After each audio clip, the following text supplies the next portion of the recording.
Hello beautiful creative friends, it's Belinda and I'm here today to share a traveller's notebook spread process with you.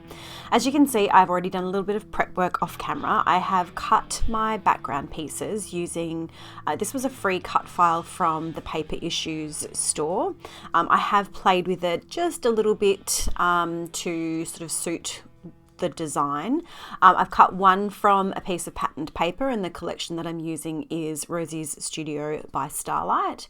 And then I've cut another from just a plain white piece of cardstock, and I've cut them down to the page size that I use in my handmade traveler's notebooks.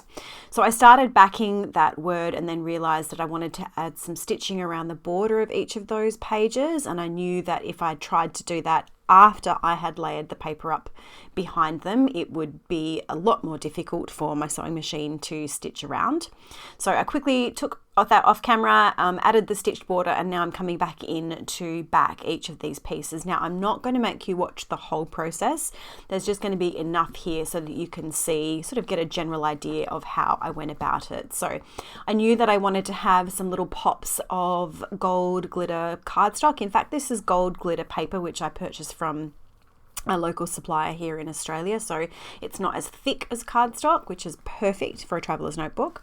So I've backed the heart on that loving word with the gold, and then I have used it's like a star print, black and white printed paper from the 6x6 paper pad to back the rest of that word. And then I'm going to be repeating some of that over on the page to the left. As you can see, it's got lots and lots of hearts there, and what I want to do is I want in each row, I want to have one heart backed with some of this gold glitter paper. I want to have one heart backed with some of that green checked, it's a check pattern.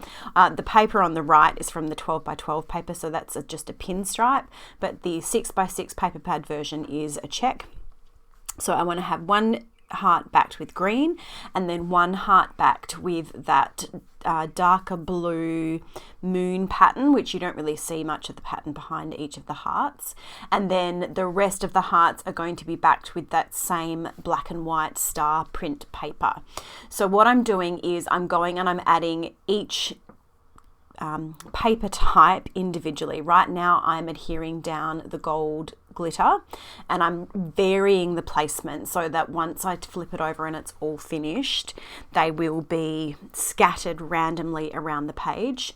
Then I'm going to go and do the same thing with this green paper. I'm going to cut them down, and then I'm going to go and place one in each row in varying positions, and then I will go back, do the same thing with the blue, and then finish off with just some strips of that gold, of that black and white print paper there. So you can see this is how I finished it off. I didn't need to back each of those hearts individually with that black and white paper, and that's it, all finished. You can see it's very random, intentionally random. I was careful not to place the same patterns side by side in multiple rows.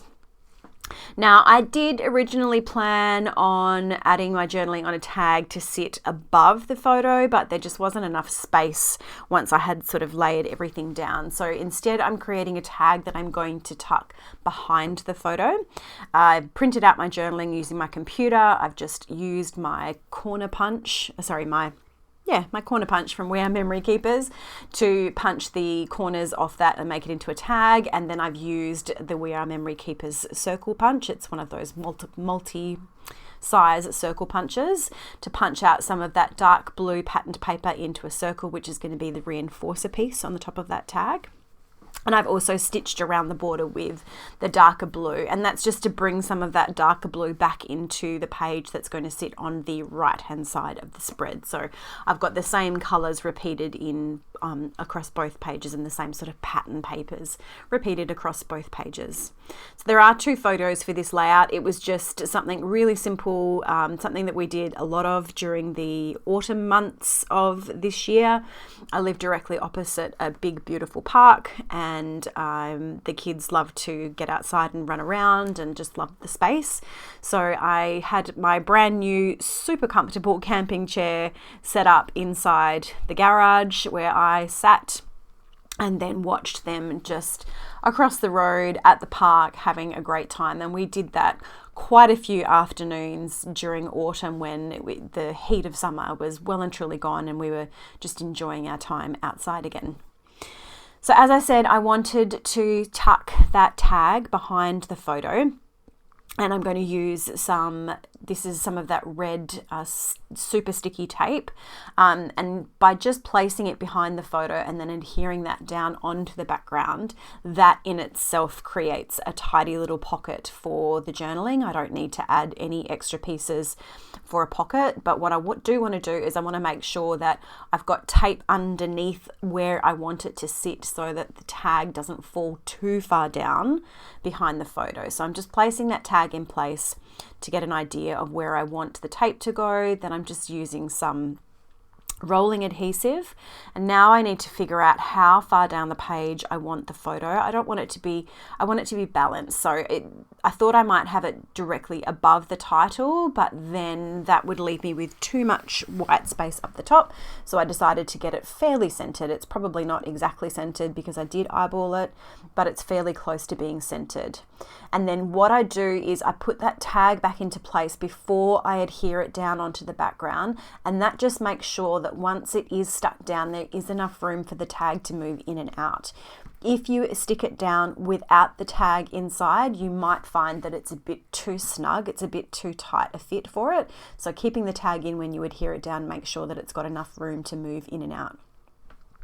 Now for this photo on the left hand side, this is a photo you're not going to be able to see it here in the video, but you can see my kids scooting around the footpath. I took it from where I was sitting, and it is matted onto some white cardstock, which I almost always do with my photos, but because it's on a white background, it was getting a little bit lost. So I wanted to add something darker to the border just to give a little bit of definition between the photo and the background. There is a pattern paper that's got lots of it's like a dark blue, almost dark, so dark it's almost black, and they're little word strips tiled, and I thought that would be perfect. You can't actually see any of the words, you can't see what the pattern is, but it's enough of a dark definition to help the photo stand out from the background.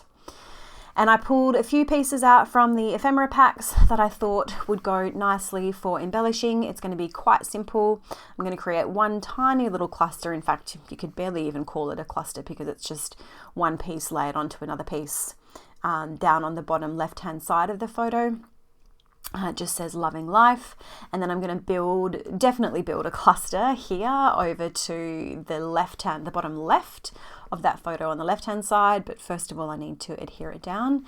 And so I've just grabbed a few different pieces from the ephemera pack, planning on layering them up. You can see that the circle has got some text on it, as does that little light blue tag, but my plan for layering is going to cover all of that text up completely, and the only thing that you're going to see from this circle piece is that gold foil star peeking out the bottom. I'm not afraid to make my ephemera pieces and my products work for me. So if there's sentiments that I don't necessarily want to use or that I don't think I will use, I have absolutely no problems in chopping them up, covering them up, anything like that. I have an abundance of supplies, as I'm sure many of us do, and I don't feel the need to hoard ephemera pieces just because the sentiment doesn't suit whatever the project is that I'm working on at that particular time. So to add a little bit of extra texture to this left-hand side here, I've grabbed my twine and I've just wrapped it around the tag. I haven't tied it into a bow. I love doing this when I don't want to have the loose pieces, but I want to add the textural element that the twine gives. So I've just wrapped it around. Now that that's done, I'm going to layer it onto that circle so you can see that's just the star that's peeking out there, and then using just a little bit of wet adhesive to stick it down onto the photo. Then I'm also going to add some twine to the tag at the top there. It's just really simple. I'm going to thread it through, and then you're going to watch my very clumsy fingers attempting to tie a bow. And the finishing touches for this spread are coming in with some dark blue Nuvo drops. I'm not quite sure if you see me do that on camera or if you're just going to spend the next couple of minutes watching me fumble with trying to get a bow. But in any case, you will see in the close-up photos at the end, a couple of extra pieces of patterned paper tucked into those clusters, and the reason for that is that I had put the Nuvo drops down, and then when I went to move this spread over to a spot where it could dry, I smudged quite a few of the drops, so I had to put some pattern paper over to cover up those drops. But you will see all of that coming in the finished photos in just a moment. I do hope that you have enjoyed this video. If you have, I would love for you to go ahead and leave me a comment or give me a thumbs up. If you're new to my channel, I would also love for you to go ahead and hit that subscribe button so that you can join me on all of my paper crafting adventures. I will leave it there for now and say thank you so much for watching, and I hope you have a great day.